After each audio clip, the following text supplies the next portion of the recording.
Let's make the bean paste. I only have black beans, it's fine. Microwave the bean 2-3 minutes to kill the bacteria.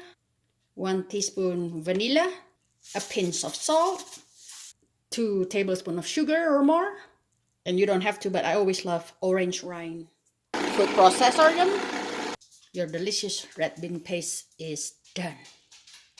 1 can of beans, enough to make about 9 to 10 of them. I like a generous amount of red bean, so delicious. That orange rind makes it so different. For the batter, we need 1 cup of flour, half teaspoon of salt, half teaspoon baking soda, and 1 tablespoon white or brown sugar. This recipe actually from Maang Chi.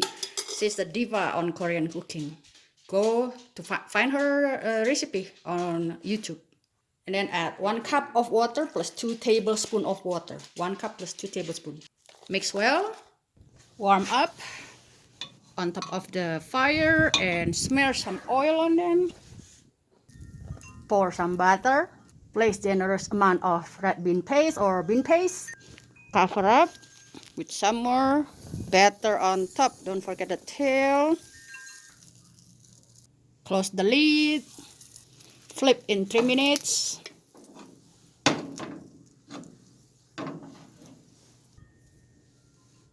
Not bad. Oh yeah, nice and hot. Let's clean up some of the messy area. There you go, guys. Mine got more brown because I put a generous amount of red bean paste, or bean paste this time. I use black beans, sorry.